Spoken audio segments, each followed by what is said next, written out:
दोस्तों, इंडिया की ज्योग्राफी कुछ ऐसी है। अगर आप सेंट्रल इंडिया या फिर साउथ इंडिया का पार्ट देखें तो यहाँ आपको मोस्टली प्लेन एरिया मिलेंगे, कुछ छोटे छोटे रीजन्स को छोड़ के। इस केस में यहाँ पे कनेक्टिविटी के लिए रेलवे लाइंस, हाईवे प्रोजेक्ट का निर्माण करना आसान हो जाता है। लेकिन अगर आप इंडिया के नॉर्थ में जाएंगे या फिर नॉर्थ ईस्ट में जाएंगे तो यहाँ आपको हिमालय के माउंटेनियस रीजन देखने को मिलेंगे। ऐसे रीजन्स में चौड़ी चौड़ी सड़कें बनाना, रेलवे लाइंस का निर्माण करना बिल्कुल ही आसान नहीं होता। इसके लिए आपको ब्रिजेस और टनल्स का निर्माण करना पड़ेगा। इसीलिए ये रीजन रेस्ट ऑफ इंडिया से by road, by train proper तरीके से कनेक्ट नहीं हो पाया था। बट आज हमारे पास टेक्नोलॉजी है और पैसा है, तो यहाँ की कनेक्टिविटी को बढ़ाने के लिए इंडियन गवर्नमेंट बड़ी बड़ी टनल्स का निर्माण कर रही है, वो चाहे रोड्स के लिए हो या फिर रेलवेज के लिए। ये टनल्स अपने आप में इंजीनियरिंग मार्बल्स होंगे बनने के बाद। तो आज मैं आपको इस वीडियो में इंडिया के ऐसे टॉप 4 सबसे लंबे टनल्स के बारे में बताने वाला हूँ जो अभी अंडर कंस्ट्रक्शन है। साथ में ये भी जानेंगे कि इनके बनने के बाद रीजन में क्या क्या चेंजेस आएंगे और ऐसे प्रोजेक्ट्स के निर्माण में क्या क्या चुनौतियां आती हैं। ये सब आपको इस वीडियो में जानने को मिलेगा, तो वीडियो को पूरा जरूर देखना। दोस्तों, अभी के टाइम इंडिया की सबसे लंबी टनल है पीर पंजाल रेलवे टनल, जिसकी लेंथ 11.2 किलोमीटर की है। ये पार्ट है one of the most ambitious railway project Udhampur Srinagar Baramulla railway lines का। ये टनल जून 2013 से ऑपरेशनल है। पीर पंजाल रेंज अपने आप में एक चैलेंजिंग एंड हार्श लोकेशन है, क्योंकि ये माउंटेनियस रीजन ज्यादा पुराने नहीं हैं, तो इसीलिए जब भी यहाँ पे कोई कंस्ट्रक्शन वर्क होता है तो सबसे बड़ा खतरा बना रहता है लैंडस्लाइड का। फिर भी हमारे इंजीनियर्स ने ये कारनामा करके दिखाया। इसके अलावा कश्मीर में ही भारत की सबसे लंबी रोड टनल मौजूद है, 9.3 किलोमीटर की चेनानी नासिरी टनल, जो 2017 से ऑपरेशनल है। ये टनल पटनी टॉप रीजन को बाईपास करता है, जहां से जम्मू श्रीनगर हाईवे गुजर रहा है। पटनी टॉप रीजन में हमेशा लैंडस्लाइड का खतरा बना रहता था। स्नोफॉल की वजह से घंटों का या फिर पूरे दिन के लिए ट्रैफिक रुक जाता था। लेकिन अब इस टनल के निर्माण के बाद ये सारी प्रॉब्लम खत्म हो चुकी है। तो क्या भारत जो अभी टनल्स का निर्माण कर रहा है वो इन टनल्स को बीट करके इंडिया की सबसे लंबी टनल्स बन पाएंगी? चलिए देखते हैं 4th लार्जेस्ट टनल के बारे में जो अभी अंडर कंस्ट्रक्शन है। दोस्तों, इंडिया अभी के टाइम अपने पहले बुलेट ट्रेन प्रोजेक्ट के ऊपर काम कर रहा है, जो मुंबई से अहमदाबाद के बीच होगा।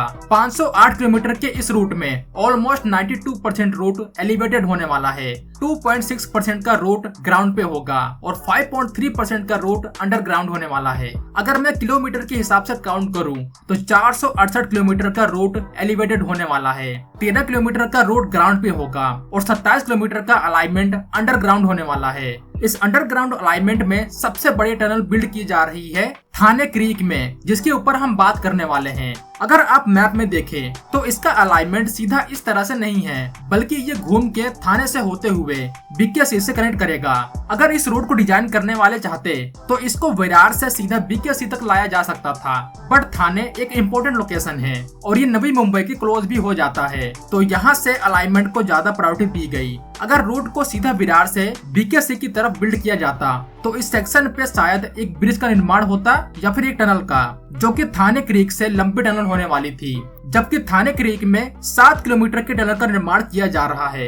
ये टनल खास इसलिए भी है क्योंकि ये इंडिया का पहला under water bullet train tunnel project होने वाला है। इस टनल को इसलिए डिजाइन किया गया है ताकि इस एरिया का जो इकोलॉजी है उसको कोई नुकसान न हो। यहाँ से एक ब्रिज के जरिए भी इसको पार किया जा सकता था, बट उसमें इकोलॉजी का बहुत ही ज्यादा नुकसान होता। इसीलिए यहाँ एक टनल को बिल्ड करने का फैसला लिया गया।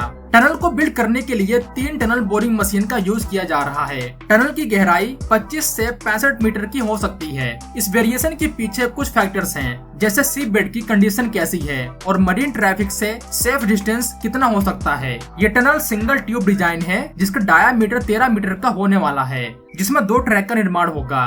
अभी फिलहाल इस टनल का क्या स्टेटस है, इसके ऊपर कुछ खास अपडेट हमारे पास नहीं है। जब ये टनल पूरी तरह से बनकर कंप्लीट हो जाएगा तो ये इंडिया के कुछ सबसे बड़े टनल्स में से एक बन जाएगा।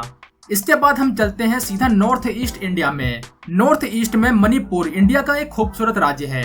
यहाँ पे जिरीबाम और इम्फाल के बीच में एक रेलवे लाइन का निर्माण किया जा रहा है। 111 किलोमीटर का ये रूट इंजीनियरिंग के हिसाब से बहुत चैलेंजिंग है।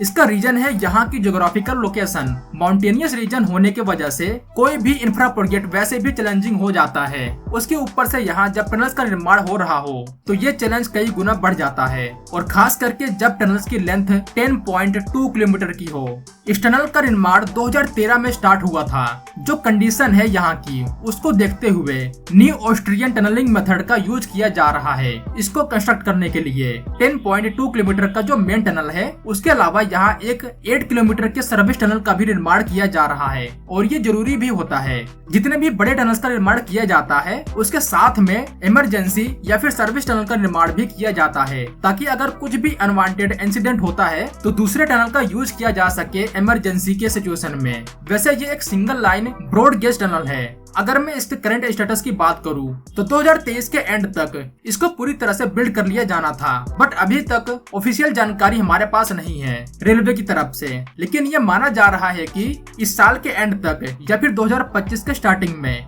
इस प्रोजेक्ट को पूरी तरह से कंप्लीट कर लिया जाएगा, और नॉर्थ ईस्ट इंडिया का एक और इम्पोर्टेंट रीजन रेलवे लाइन से कनेक्ट हो जाएगा। मणिपुर के बाद अब चलते हैं जम्मू एंड कश्मीर। दोस्तों, कश्मीर का फार मोस्ट नॉर्थ का रीजन लाइन ऑफ कंट्रोल के पास होने के नाते स्ट्रेटेजिकली सिक्योरिटी के पॉइंट ऑफ व्यू से बहुत ही ज्यादा इम्पोर्टेंट बन जाता है। ये वही रीजन है जहाँ पे इंडिया कारगिल वॉर लड़ चुका है। अभी के टाइम लेह लद्दाख तक जाने के लिए एक ही सही रास्ता है, वो है Srinagar to Leh highway. But ये रास्ता जोजिला पास से होकर गुजरता है, जहाँ पे भारी बर्फबारी, लैंडस्लाइड और एवलांच की वजह से साल के 6 से 7 मंथ ये रास्ता पूरी तरह से क्लोज हो जाता है। इसका मतलब लद्दाख से पूरे इंडिया का कनेक्शन 6 से 7 मंथ के लिए कट हो जाता है, और यही हमारे बॉर्डर सिक्योरिटी के लिए एक बड़ा थ्रेट बना रहता है, क्योंकि चाइना इस सिचुएशन का फायदा उठाकर कभी भी लद्दाख पे अटैक कर सकता है। बट अच्छी बात ये रहती है कि चाइना का ये रीजन भी पूरी तरह से क्लोज ही रहता है सर्दियों में, बट फिर भी हमें सभी पॉसिबिलिटी को ध्यान में रखकर आगे बढ़ना होता है। तो अब इस प्रॉब्लम को सॉल्व करने के लिए इंडियन गवर्नमेंट जोजिला पास को पार करने के लिए एक 13 किलोमीटर के लंबे टनल का निर्माण कर रही है। ये टनल बनने के बाद एशिया की सबसे लंबी रोड टनल बन जाएगी। इस टनल की नीड सबसे पहले हमको 1980s के दशक में हुई थी, बट उस टाइम हमारे पास वो टेक्नोलॉजी और पैसा नहीं था कि इतने चैलेंजिंग प्रोजेक्ट को बिल्ड कर पाए। 2010 में फाइनली इस प्रोजेक्ट को इंडियन गवर्नमेंट लॉन्च करती है और अप्रूवल भी मिल जाता है, बट इस प्रोजेक्ट को स्टार्ट होने में ही कई साल का टाइम निकल जाता है। 2018 वो टाइम था जब इस प्रोजेक्ट को पुश किया गया, और 2020 अक्टूबर में इस प्रोजेक्ट का कंस्ट्रक्शन स्टार्ट हो जाता है। इस प्रोजेक्ट को कंप्लीट करने का इनिशियल टारगेट था 2026 दिसंबर का, बट जैसा कि पता है हम सबको, इंडिया में कोई भी बड़ा इंफ्रा प्रोजेक्ट अपने टाइम पे कंप्लीट नहीं होता, और इस प्रोजेक्ट ने भी उसी परंपरा को आगे बढ़ाया है। अब ये खबर निकल के आ रही है कि इस प्रोजेक्ट को 2027 में शायद कंप्लीट कर लिया जाए। जब ये प्रोजेक्ट बन के रेडी हो जाएगा तो लेह लद्दाख का टूरिज्म सेक्टर बहुत तेजी से बूम करेगा, क्योंकि अब टूरिस्ट लेह लद्दाख में विंटर के सीजन में भी जा पाएंगे। ये एक ऑल वेदर रोड बन जाएगा।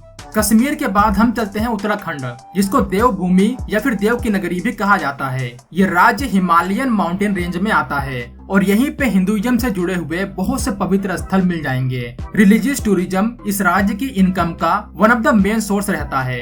भारत सरकार अब इस टूरिज्म सेक्टर को और ज्यादा बढ़ाने के लिए कनेक्टिविटी पे जोर दे रही है। इसीलिए भारतीय railway Udhampur Srinagar Baramulla railway line के बाद शायद सबसे बड़ा और मुश्किल रेलवे प्रोजेक्ट का निर्माण कर रही है, जो कि ऋषिकेश से कर्णप्रयाग के बीच में होने वाला है, जिसकी टोटल लेंथ 125 किलोमीटर की है। यह एक सिंगल ट्रैक रेलवे लाइन का प्रोजेक्ट है, जिसमें 12 स्टेशन का निर्माण किया जाएगा। यह प्रोजेक्ट कितना चैलेंजिंग है, इसका अंदाजा आप इस बात से लगा सकते हैं कि 125 किलोमीटर के इस रूट में से 105 किलोमीटर का रूट सिर्फ टनल के थ्रू गुजरेगा, जो अप्रोक्स 84% टोटल रेलवे लाइंस को कवर करने वाला है। ये 105 किलोमीटर के रूट को 17 टनल्स का निर्माण करके कवर किया जाएगा। इन 17 टनल्स में से एक टनल की लेंथ 15 किलोमीटर की होने वाली है, देवप्रयाग से जनासू के बीच। इस टनल के बिल्ड होते ही ये इंडिया की लॉन्गेस्ट रेलवे टनल बन जाएगी। इस पूरे प्रोजेक्ट की शुरुआत 2017 में हुई थी, और बोला गया था कि 2024-25 तक इसको पूरी तरह से कंप्लीट कर लिया जाएगा। लेकिन जैसा कि हम सबको पता है, इंडिया के केस में इनिशियल डेडलाइन को आगे बढ़ाया जाता है, और इस प्रोजेक्ट में भी यही होगा। जब ये प्रोजेक्ट कंप्लीट होगा तो यहाँ से जो ट्रेन की जर्नी होगी उसका नजारा ही कुछ और होगा। तो अब हम सबको इंतजार है इस प्रोजेक्ट के कंप्लीट होने का। तो इस वीडियो में बस इतना ही था। अगर आपको ये वीडियो अच्छी लगी हो तो वीडियो को लाइक और शेयर जरूर करना।